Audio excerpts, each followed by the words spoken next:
Oh, we're live. Okay. Good morning. Good morning, everybody. Welcome to the Saturday Morning Mastermind. I'm your host, Samantha Studebaker-Carl, and today we're talking about Chapter 4 of the Soul of Money by Lynne Twist. And if you haven't gotten this book, there's a link below the video here on YouTube where you can click over to Amazon and find the book right there, the exact version that we're studying. You can get it on Kindle or paperback or Audible, whichever version you prefer to listen to. It's not an affiliate link, so it's just a link to get you where you need to go. So, but before we get going with this, I want to give my friends an opportunity to introduce themselves. So, Dan, Catherine, go ahead and jump on out and let us know where you are in the world. Where's my mute button? Good morning. This is Catherine in Boulder, Colorado. Catherine Clement. Good morning, Dan Sissick here in Las Vegas, Nevada, and looking forward to getting into Chapter 4. I read a good part of it last night before I fell asleep, so ready to go.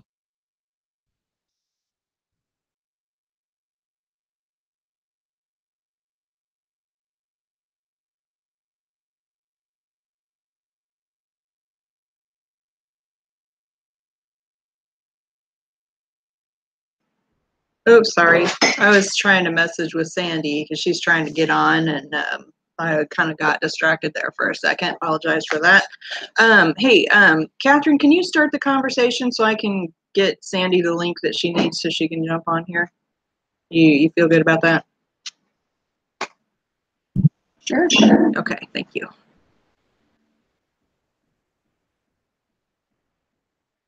Well, we're starting this week. We're covering Chapter 4 in this book, and what it's so far. The concept of this book is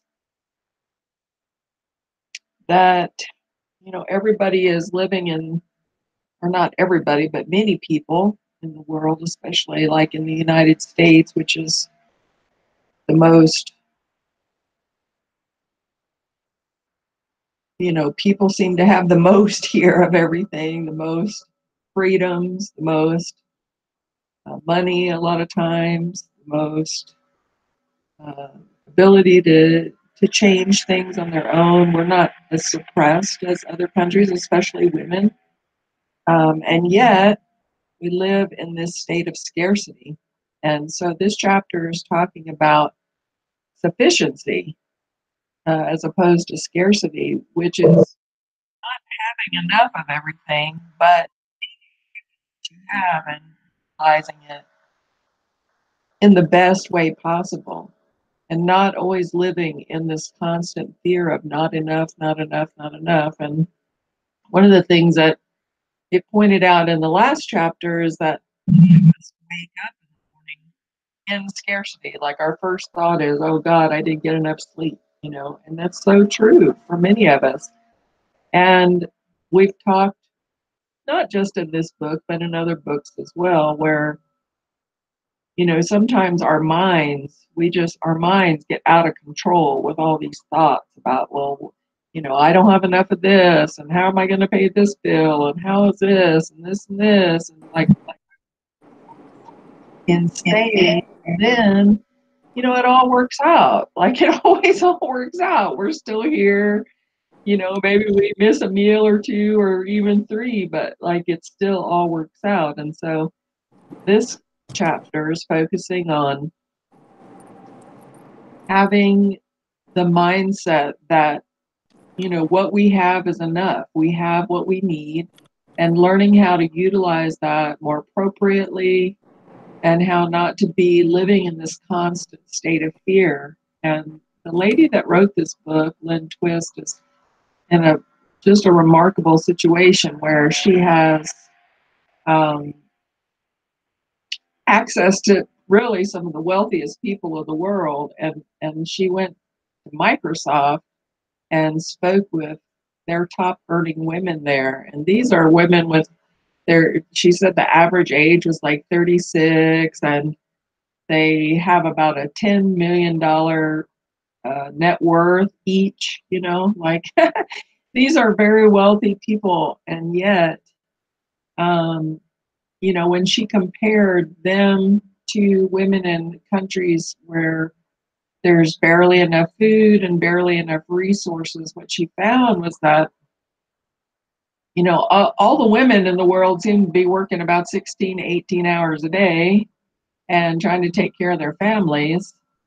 But the top executive women, even though they had, a $10 million worth, and they had beautiful homes and everything financially that they needed, basically they had to hire nannies to take care of their children because maybe they got one meal a day with them. They weren't getting much time with their children at all. And how unhappy these women were when they got down to it about all of the things. She said that they were always promising their families, well, after this project, I'll cut back and, we can do this and I'll have more time for this. And all of these ladies thought that once they got to be this successful, with quotation marks around it, that they would have, more time with their families and more freedom and more, more vacation time and all of that. And really, what they had was more money to pay the nannies to take care of the kids, and they just had more time to work more, is what they did, and how unhappy they were with that, and how they felt like they were, in ways failing their families, even though in the eyes of the world they would be deemed successful. So, and then when you compare that to the ladies, say some ladies in Africa, she talks about a village there that they visited. We'll get into that. Um, those ladies were rich, like they didn't have as much food or shelter or anything like that, but they were rich in community. They were rich in the relationships that they had with the other women in the tribes, and how they all just pitched in together and took care of each other's children while the other ones worked. And it's sort of a forced thing. I mean, they have to rely on each other to survive, but when you compare, I mean, I totally get it. I totally see it. I've never been a rich executive, but still, I work way too much. I worry too much. And, I can totally see how um, isolated people get, even within their own families. So it's a very interesting chapter. And it brought out some really good points. I'm enjoying the book tremendously. I was going to jump out and say, for me, the part that really struck out to me was the beginning part of when she was going to the, oh, what is the name of that tribe, the group that she went to? God, Senegal. yeah, Senegal, but the actual group, that the people that well, what was that? It began with a U, but anyway, but how it was a society where, and a lot of like cultures in that area, where the women are more backdrops, and they don't have some of the same uh, possibilities as, say, in the Western world, or maybe in some parts of Europe and, Soviet Union and stuff. But that, but yet when Lynn went there and took her crew to go help and maybe work with them about establishing some ways and means of getting resources that they were really needing, because of how, even though they not really ever had much contact with people out in the world, but yet they were like you said, very rich in themselves and and what they could accomplish, and how self-sufficient they were, and how they didn't really need a lot from the outside world, but because of, weather conditions and um, droughts and stuff and things, their water supply was, so they were looking for help in that area. But how when she went there, it was mainly the men and the leaders that she dealt with in the beginning, even though the whole tribe kind of, celebrated and welcomed their whole group and greeted them in a very warm and open way. But it was weird. The part that really grabbed me was when she sensed that the root of where the problem could be found and the answer was found was with the women, and how she had to kind of work it and, you know, get the leaders and the male population to allow her to actually sit and talk with the women, which what she was. And then in talking with them through the interpreter, found out that the women were very confident that the water sources that they need was in this underground lake and river and stuff, that they were sure they knew where it was. They were sure that if they could just dig deep enough and get the means for digging deep enough, they would find it. But it was, the man's thing where only the women were allowed to do certain things, be, cook this, that, those type of things. The same concepts that for a lot of years was prominent in the Western civilization until, we've had breakthroughs and stuff like that. But in talking with her, she sensed this real strong resilience, power, energy, and strength, and I want to say positivity coming from these women, that they knew the answer, whereas the men, because of how they looked at him, weren't going to be open to accepting that thought process. But through her and Lynn and her group and stuff, was able to get them and help them to let the women dig, and they did find their water that they needed. So it was interesting to see that play of how the context of strength and power and stuff, how sometimes, you can just feel it and sense it in people. And, you look at somebody and say, there's something about them. There's you know, a calm strength or a calm resolve that you can sense out of people, but yet they're not these big, brash, out overwhelming, and that's the part that really got me was, how sometimes I think we all have that within ourselves. We just don't realize it, and that we have that power and that strength and that ability, but we don't have enough faith in ourselves to believe it and to follow it. And I think that's the big thing I got out of a lot of this reading up to what I read. Hello, can you hear me? Can somebody nod? Where'd everybody You trying go? to jump out, Sandy? Yeah, I don't know if you can hear me or not. Wave at me if you want to talk. Okay, let me see if I can unmute you.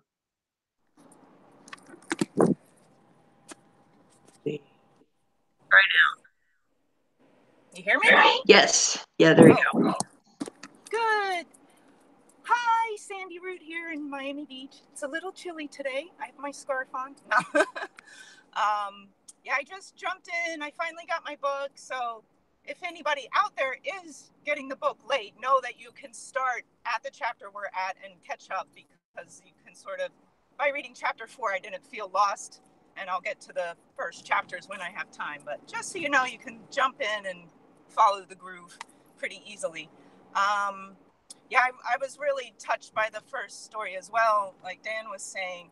But a big part of it for me was realizing that the power in our world, like, it's so masculine run, and like this, women have a certain intuition. And if we have more women leaders in the world, I think, and that's what's going to help us transform the world, so that we are living from the place of there's enough for everybody. And that's the sense of sufficiency, is if women all over the world are having more input, because we have an innate sense of something, that sometimes men don't have. I mean, that's my feeling.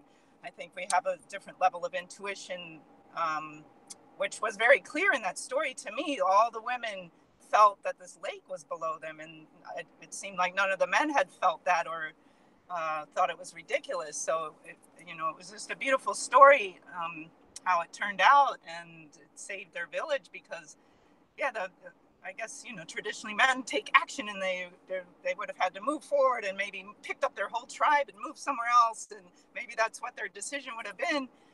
But with the women's having the choice in that situation, they were able to stay in their land, and so it was such a beautiful story. And for me, it was just a showing that if we are having more women in leadership roles all over the world and having women have more say and more input into how things are running in the world, that things will be a lot better and run more smoothly and include everyone. That's my feeling, and what I got out of that having that inclusion of everyone being involved in big decisions is going to help to transform this scarcity consciousness into a more prosperity consciousness. So that's my thoughts for now.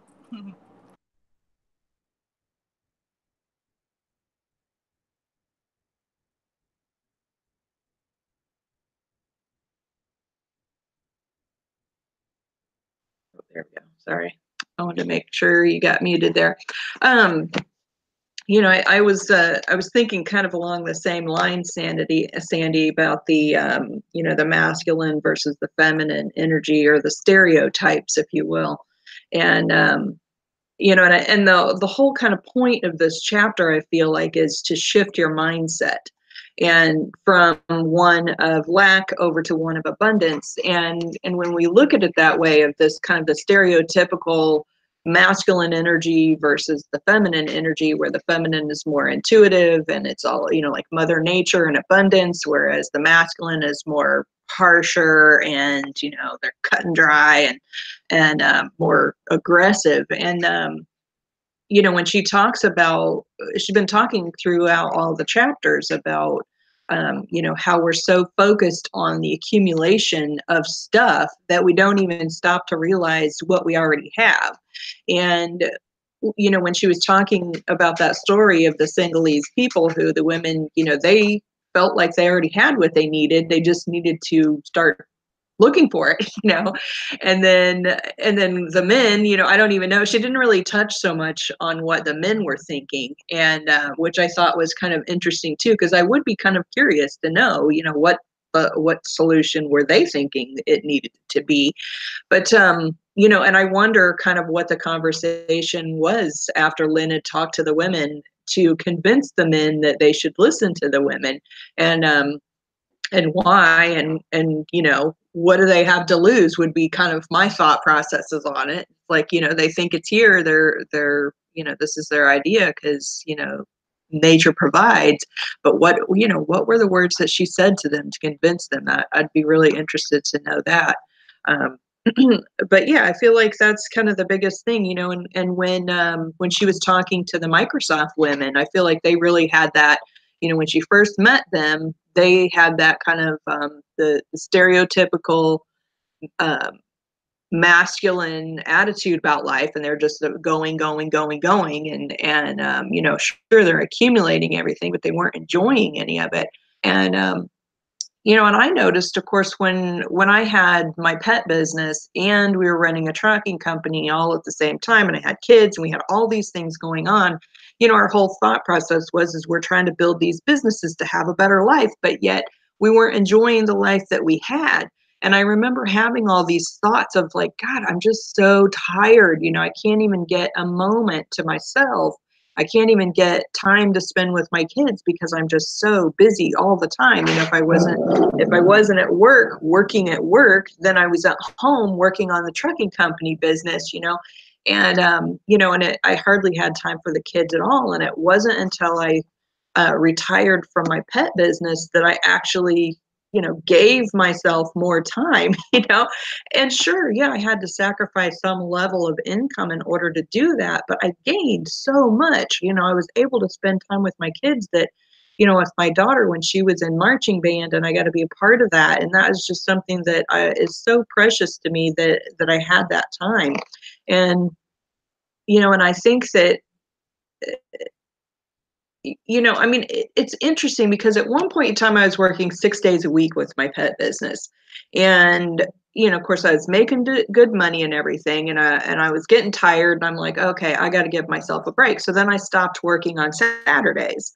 And, and my life kind of just worked around that.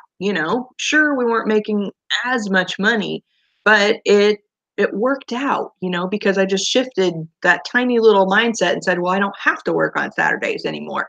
And then some more time went by and I was like, I really just only want to work 4 days a week, and so then I was working Monday, Tuesday, Thursday, Friday, and taking Wednesday off. And that magically somehow worked out. And so it's interesting to me when we think about, it's like she was talking about these Microsoft women and how they were working from, early in the morning until 9 at night, and then they were working 6 days a week. And I think back to the times when I cut days out of my work week to have more home time and realized that, it all kind of just works itself out somehow. If because then they were in that mindset of, we have to work all of these hours in order to accomplish what we need to accomplish. But yet somehow there's some kind of like, I don't know what it is with the way that the world or the universe works, but when we have less time, somehow we manage to get all the work done in that less amount of time. And if we have more time, we tend to spend the extra time doing it. I don't know. Have you guys experienced that before? It's kind of like this vacuum of energy or something. However much time you give yourself, then you use it all up. Or if you shrink your time a little bit, somehow you still manage to get it done. And it's really just like what she was saying, a mindset. What do you guys think? I think it tends to be a little bit of a mindset, and I think it tends to be how we look at it, because I think going back to a little bit what you were talking about, the Microsoft women, I think they believed they had to take on a lot. I hate to say it this way, a lot of the masculine thought processes and a lot in order to succeed and then as they took that on, it kind of overtook them, and it took them out of their normal sense of self and how they would normally, but women do that in general, though. I think with their families, they put so many things first and so many stuff because they've got to take care of this, take care of that, do this, do this, do that, and you forget that sometimes you need that little bit of time. Um, Whereas I'll be honest, I think a lot of like, and you women always complain about this. Guys want to come home, and we're like, give me some time to let me decompress. Let me, you know, unwind with that. Then I can deal with this. And I think that's one thing that we are enabled with that kind of help us, but also takes away from us too, um, because then we forget that sometimes there are things that need to be done and need to be taken care of, and if we get that done and out of the way, then that gives us more time later on to relax and enjoy and have time. Like even now, I'm like at the point where it's like I really am trying hard to work, not have to work as much as I do, even though I do other things to help supplement my income because my job doesn't pay me enough. But I make sure I have time to come home, to rest, relax, to chill. If my house is not perfectly clean, I'm not sitting there stressing over it because you know what? Somebody might come in and say, "Oh, your house isn't perfectly clean." Well, you're not the one living here. You're not the one paying the bills. You're not the one that has to deal with that. And if you don't like it, go the F home. Sorry, go to your house. That kind of mindset because, you know, I don't want to be overwhelmed. And I've done that. I've been there. I've done all those things, kind of like you, trying to climb and get, and I've gotten to some levels of those types of things, and I realized how tired I was, how much it took away from, family and stuff. And my family, I'm learning more and more. My family and my friends mean so much more to me, and the time I spend with them, and the relationships I have, and a lot of other things. As long as I keep my roof over my head, my basic bills paid, food on my table, you know what? I don't really need a lot more, and I don't need that big house. I don't need that big fancy car. I don't need all those things. If they come along in the process of things I'm trying to work for, dreams I have, but um, those dreams are taking and changing into other things, or serve other people realize their dreams and things like that. But you know, as long as I can take care of what I need to take care of, those things just don't mean the same. And I think that's what she's also showing us is that scarcity, I think, plays into that, and how, we let that, trying to keep up with everybody, and, that scarcity, I don't have enough, I don't have this, which is also pushed at us from outside outlets and things like that too. So that's just some of my thoughts on that.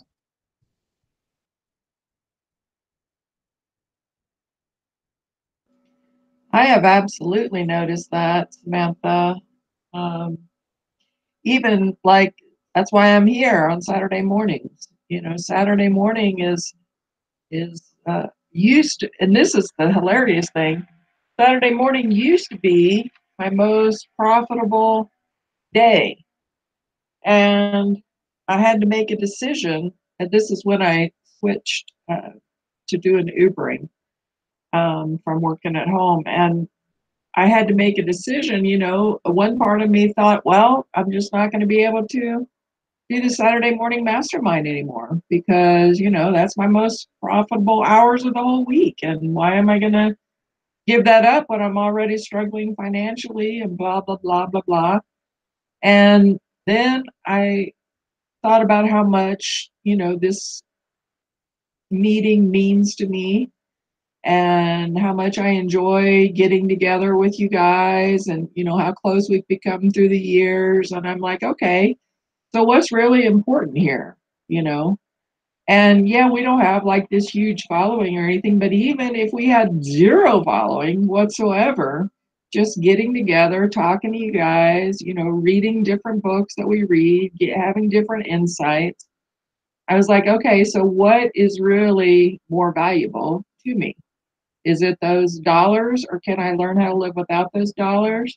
And then the funniest thing is, like, sometimes we'll have time in between books, or we just, everybody's busy, we can't make it one week or whatever. And I've tried going out and driving on Saturday morning. Saturday morning is no longer my best day of the week when I do drive it. Like, it was almost like I should have just stayed home. And so I think it's really hilarious how the universe kind of bends to our mindsets. And I don't understand how it works. I can't explain it to anybody, but I'm just saying, if you change your mindset, your world is going to change.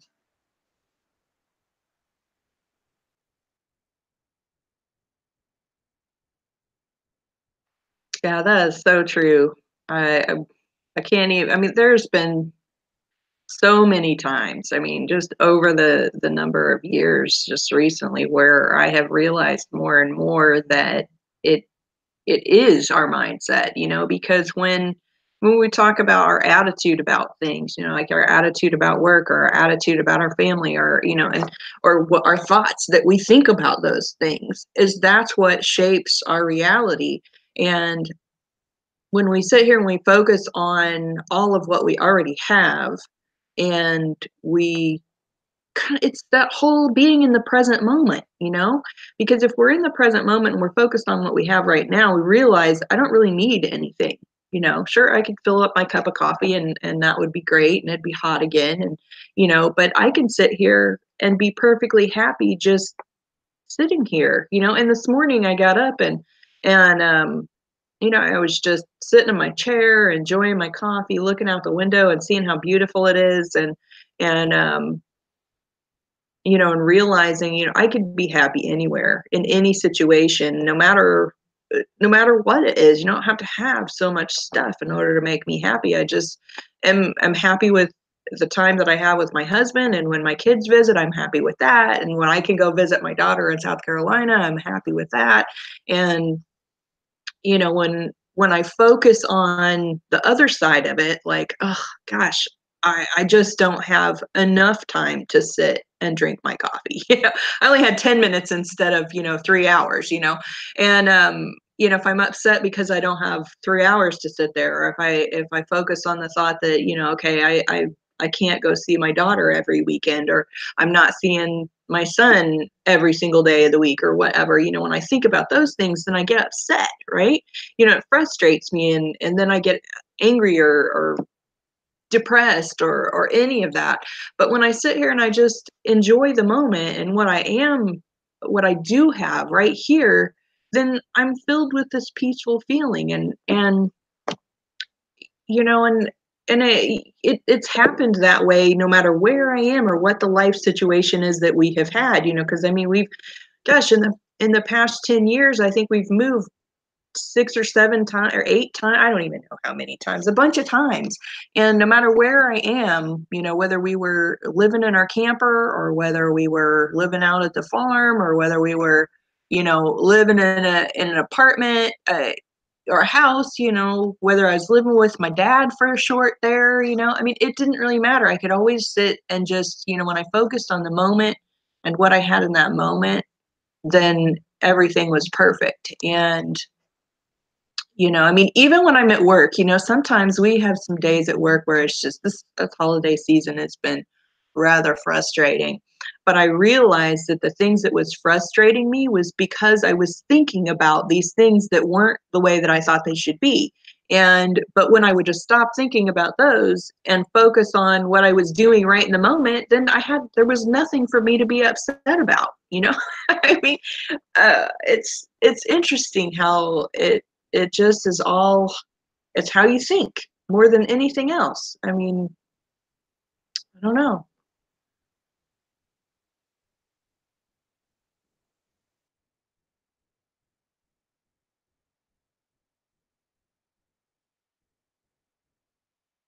Well, it's funny, kind of the things you were saying, and I just popped back into the chapter a little bit, and how she was talking about that.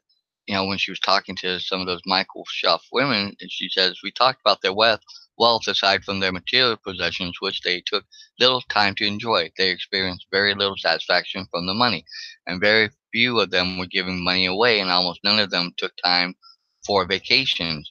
It's almost like, you know, their work took over their life, and I don't ever want my life. I loved where it took over my life. I don't ever want to be in that situation again. I like the freedom I have right now, even with the job that I'm not crazy about, and it's not what I'm envisioning and where I'm wanting to be and stuff. But along with some other things I'm doing, I do have a little bit of freedom though, that when I need to go and do stuff with family and friends and stuff, I can kind of still do that and still work it around. There are some times where, like, you know, every, you know, couple months or so, we have to do a payroll on a Saturday or Sunday, and I go in to help with that. But it's not every Saturday, it's not every Sunday, or it's not biting into my everyday life and keeping me from the things that I'm passionate about and that bring joy and comfort and community and together with those that I'm involved with in the relationships I have. And I think that's where I'm realizing the joy and the peace and everything, you know, everything comes from. It's not the stuff, you know, that stuff, a lot of stuff doesn't really give back feelings and emotions.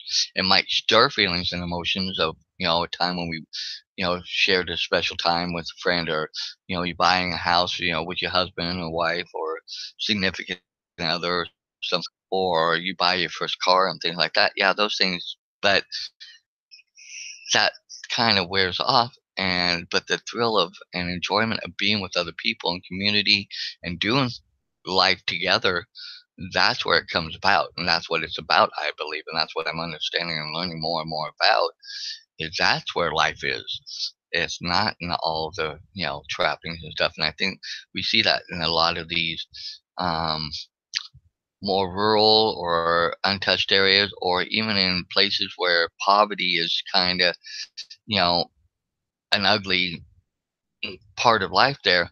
But you see people, you see kids and stuff that are running and still full of life. And I think that's, you know, kind of what she's trying to help us see is, you know, the scarcity is not really scarcity in the sense of how it's, and that, you know, life really does provide what you are willing to accept and take from it, and put it in the right context and the right mindset.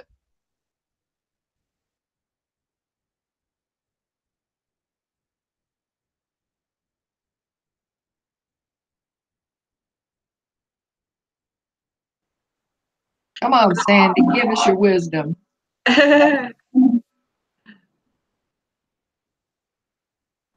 Am I here now? You hear me? Oh, Yes. it's hard to figure the mute thing out on the phone. What was I going to say? I realized how much, I think we spoke about this the last time too, a little bit about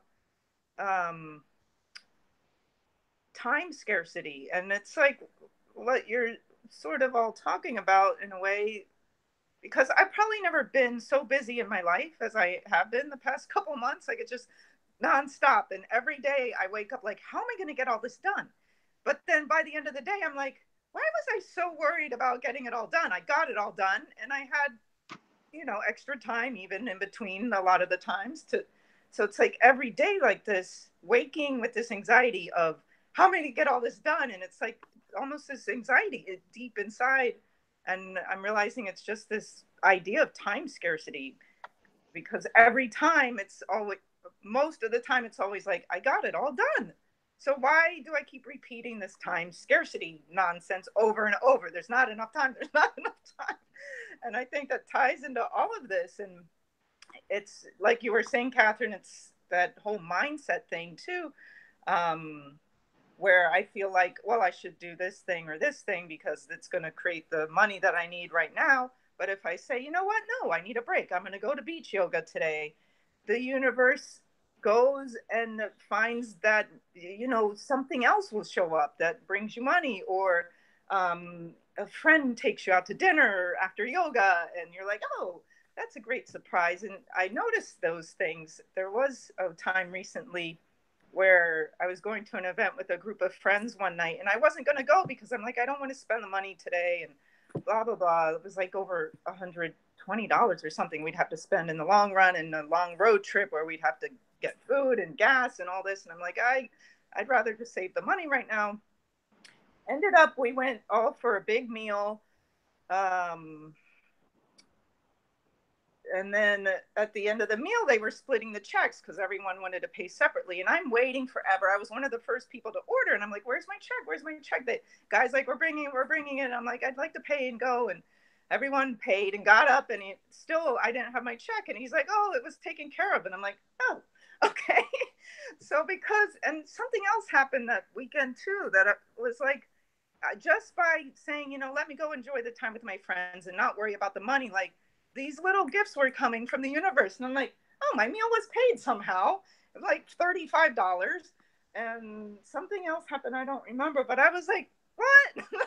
So really, when we do honor those moments of, you know what, I do need to take some time to have that prosperity with my friends, having that time with other people. Because, like the book is saying, we're so consumed by money and that chase for money that we're missing out on the things in our life that are part of being prosperous, like spending time with our friends and family and loved ones, and taking time to enjoy the sweetness of life and look at the trees and smell the roses. And so I've noticed, really, when you do take the time and trust that you're going to be supported, that it happens in miraculous ways. So I'm probably going to have to hop off soon. I have a patient coming in a few minutes.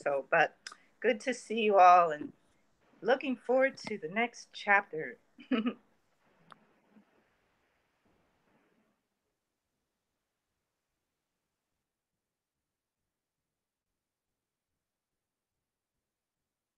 Oh, I guess I was. Oops. I always love hearing about some of the stories that you tell us, Sandy, because your life is so filled with abundance, so much, and you have such a bit of a positive energy about you, and I think that you're just a great example. And even though you still have those thoughts of, just like we all do, we're all worried about not having enough time or not having enough money or not having enough of whatever.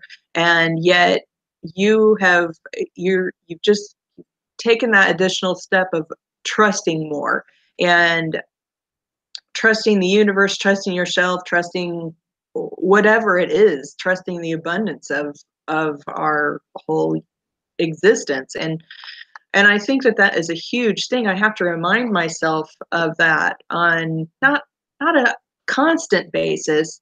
But when I feel tense or worried about something, then I know I can just trust, and I have to remind myself, hey, listen up here. You got to trust. Just like when last year, when my daughter had her baby early, and I was worried that we weren't going to have enough money if we went down there. And I thought, my God, I had to just step outside of the whole money aspect of it and the bills and all of that, and look at what I really wanted out of my life. And I'm like, if nothing was an issue, then I would just freaking go. And, and I had to really just be trusting that it was all going to work out. And, and we went down there and everything worked out, I mean, it's just, I don't know how it did, but it did. And, that has happened so many times, when we first decided that we were going to, get rid of all our stuff and go RVing for a while. And, we kind of made a spur of the moment decision, sort of. We just suddenly decided that we were going to do that. And then within a few weeks, we were going to be gone. It was just like, here's our date. We're leaving, whatever, hell or high water, this is going to happen. And we got up to right about the dates that we were about to leave, and I'm sitting there going, oh my God, we don't have enough fuel to get to our first destination. I don't have any money. We have groceries because we have the stuff in the house, but that we've kept.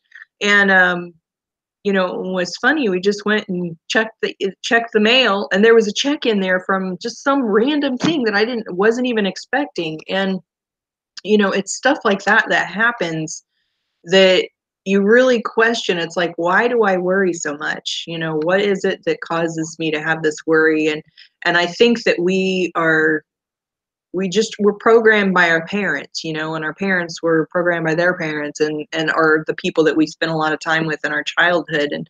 And so now that I'm older and I have grandchildren, I'm like, gosh, I got to really pay attention to these things that I'm passing on to my children, because it's not just knowing how to tie your shoes. It's knowing how to be in the universe with yourself and be positive and trusting. And, I mean, there's so many things, but we're getting to the top of the hour here, guys. Everybody want to just share a final thought before we wrap up?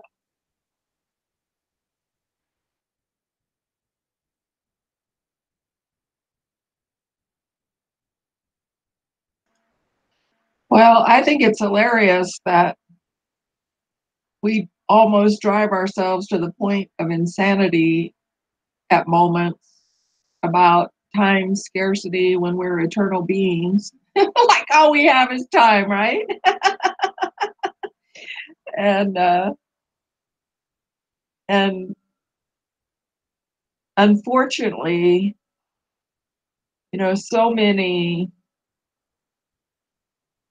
so many of us are taught that, this drive to not necessarily to be millionaires. Not everybody wants to be a millionaire, but everybody thinks that if they just had more money, it would make their life happier. And that's not necessarily true. And it's such a lie that we live with, and we deprive ourselves of relationships with people, of experiences, of pleasures. Like, we're constantly depriving ourselves of things to get closer to this lie. And it is insane in a way. Like, I don't know how we got here, but and I'm like you, Samantha, I catch myself every day, I'll have a thought and I'll be like, what the hell was that? You gotta trust. You can't think like that, and everything's gonna work out. And I know I say this a lot, but I really just think that as humans, there's like this species consciousness. There's this collective consciousness, and sometimes I think those thoughts don't necessarily originate in our minds. I think it's stuff that we just kind of get from wherever it comes from. And but that's the thing. We have to catch ourselves. We have to call ourselves out on it.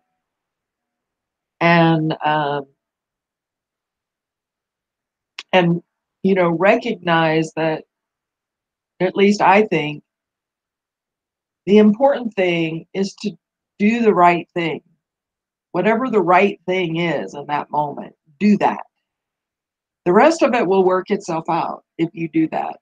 Like, I've had days where I had, I'd driven all day and I really hadn't made the money that I needed to make that day. And then, something happens, something comes along where a person needs me to give them a ride, but it's like I can't charge them anything, like I just have to be nice and sort of donate a ride to somebody or whatever. And my mind is thinking, oh God, how am I going to pay my bills? And then the next thing I know, I get, a super long ride that gives me exactly the amount of money that I needed or something. And so I don't, it's really weird. It, the world amazes me on a daily basis. It really does. And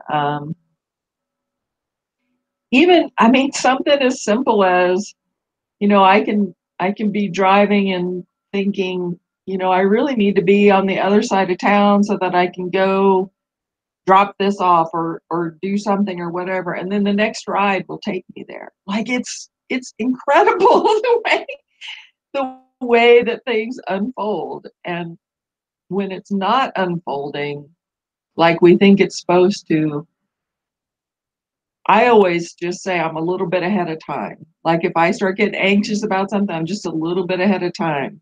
It just hasn't happened yet. But if I could just take a breath, chill, be patient, give it a few minutes or maybe a few hours or a few days, whatever, then, like you said, the check miraculously appears in the mail, or something happens and things get straightened out. So I think our job is just to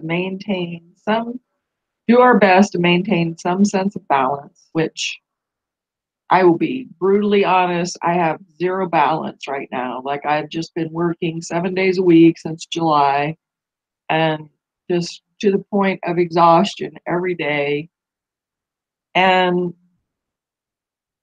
I have to stop that. Like, I have to cut back and trust that things are going to work out, things are going to show up, doors are going to open, relationships are going to be made. And as long as we have this constant push forward, forward, forward, forward, we don't allow for some of those things to happen. Like, we block it. And the minute we just kind of surrender, it's sort of a cliche, give it to God, or however you want to say it. Sometimes if we can just relax and take a breath, then it's almost like I can hear a choir singing, yay, she finally stopped. Now we can put all this stuff into action that we've been waiting. We needed that space, that moment for her to stop so that we could put all this stuff into action for her. So I can't tell you how it works, but it does. And when you're feeling like you just can't go on, like you just can't figure it out, just chill for a minute and have some faith and whatever you believe in, or just have some patience, and things will right themselves. Nature has a way, and we don't have to do anything, and it all just happens. And I think our lives are that way as well. Even though we like to think we're like in control of everything, we're not in control. I'm not in control. I don't know who's in control, but it's not me. And sometimes I just have to give up the reins and let somebody else take over and drive for a while.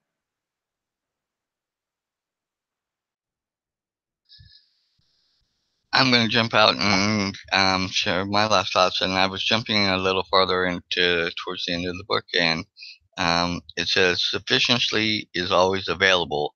And then she goes on to say, what is enough? Each of us determines that for ourselves. but very rarely do we let ourselves have that experience. What is that point at which we're fulfilled, where we have everything we want and need and nothing in excess? Very few of us can recall moments in life when we have felt that. Like the Microsoft women, we mostly breeze right past the point of enough, as if it's not even there. There comes a point where having more than we need becomes a burden. We are overcompensated, overstuffed, swimming in the excess, looking for satisfaction in more or different ways. The experience we crave of being fulfilled in life cannot be found in the chase for fulfillment or the chase for more of anything. And I think that's kind of really telling, because I think, we've all said some things about where we, you know, have grown to learn and understand that, it's not in all, money is not the all and end all of everything. And that if we had just a little bit more money, that it would make everything right. Because then we get at that point, well, if I have just a little bit more, it will make things a little more right, or give me more freedom to do this. But yet we actually have the freedom now within us. We just have to be look in like the women back in the Senegal area, where they knew where they believed the water was. We need to have that real calm assurance and belief in ourselves that we have what we need, and just find the ways of how to make it work and utilize it to the best of our abilities to help others and bring them up to where they can then. And I think that's truly we can find that fulfillment. It's not in the accumulation of everything else. It's in, seeing in ourselves what we can do to help others find the fulfillment that they need, and then we find the fulfillment that we need, I think.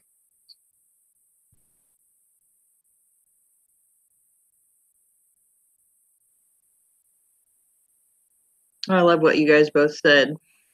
It was, I think that's the key, isn't it? We just have to switch our mindset to realizing, what we already have, and taking the time to enjoy it. She had this little part in here later in the chapter where she's talking about collecting seashells on the beach. And she's like, there's all these seashells on the beach, and we can keep on collecting and collecting. And then we have, and it's just a bunch. We have just this bunch. But if we find just like one that is beautiful, then, and we appreciate that one, then there's more significance to it. And, I thought that was kind of a cool little story there about the seashells, because, that's how it is. I feel like with a lot of our lives is we have all of these things that we accumulate because we're caught up in this thought that we have to have so much stuff, or we have to have all these things in order to be happy. But yet, even after we get the things, we aren't appreciating them, or we aren't really enjoying that thing that we've made the effort to get. Whereas if we just stop and enjoy, then we're in enjoyment, and we don't have to continue to keep going, and we can just and be happy in the moment, which is ultimately what we want, right? Is to be happy.